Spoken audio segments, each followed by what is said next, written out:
Snow fell hard against the quiet countryside, the kind that blanketed every roof, silenced every tree, and swallowed up the sound of the world. In a little wooden house on the edge of the mountain road, Martha Jenkins sat in her rocking chair by the fireplace.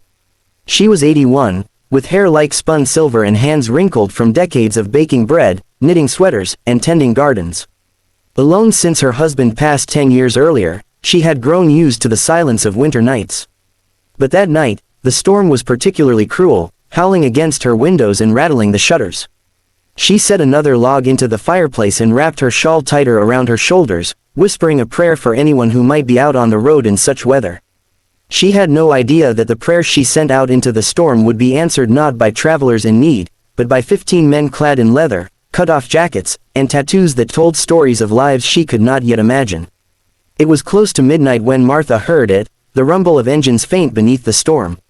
At first, she thought her old ears were deceiving her. But soon, the sound grew, then faltered, until finally it stopped. A few minutes later, sharp knocks rattled her front door. Martha rose slowly, her joints stiff, her mind racing. At that hour, during a snowstorm, who could it be?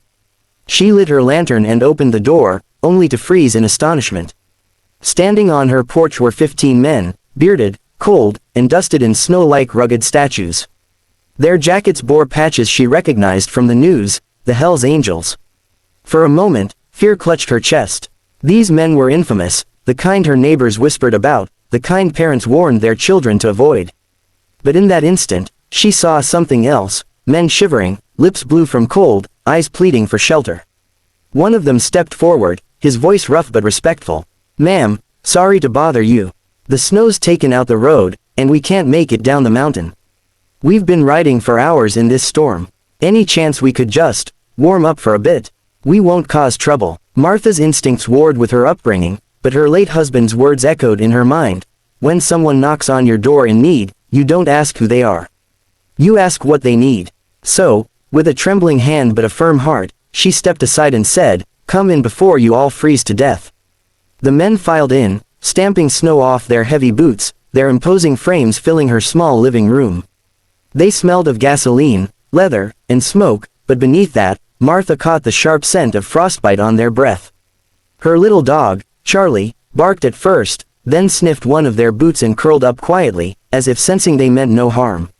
Martha quickly set to work, bringing out blankets, putting on more tea, and slicing what was left of her apple pie.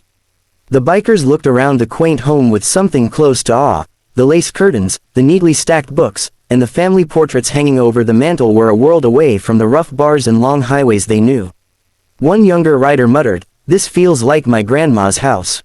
The leader, a broad man with scars on his knuckles and a voice like gravel, approached her gently.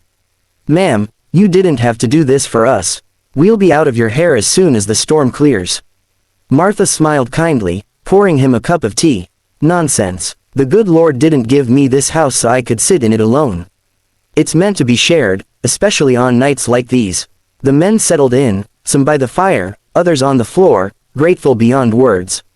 For the first time in many years, Martha's home wasn't filled with silence but with laughter, conversation, and the strange comfort of company she never expected. By morning, the storm had eased, leaving the world outside covered in a glittering sea of snow. The men rose early, careful not to wake their elderly host, and quietly tidied the place as best they could, stacking firewood by her door, shoveling her path, and fixing the creaky step on her porch without being asked. When Martha awoke, she found them sipping coffee at her kitchen table, looking almost boyish despite their intimidating appearance. Before they left, the leader pressed a worn leather glove to his chest and said, "You'll never know how much this meant to us." "We'll remember." Martha only patted his arm with grandmotherly affection and replied, "Just promise me you'll ride safe." They left soon after, engines roaring back to life as they rode off into the clear morning. Martha watched them disappear down the road, her heart unexpectedly warmed.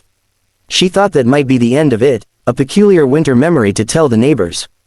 But what happened next would turn her quiet life upside down. The following afternoon, Martha was kneading dough in her kitchen when the faint rumble of motorcycles reached her ears again.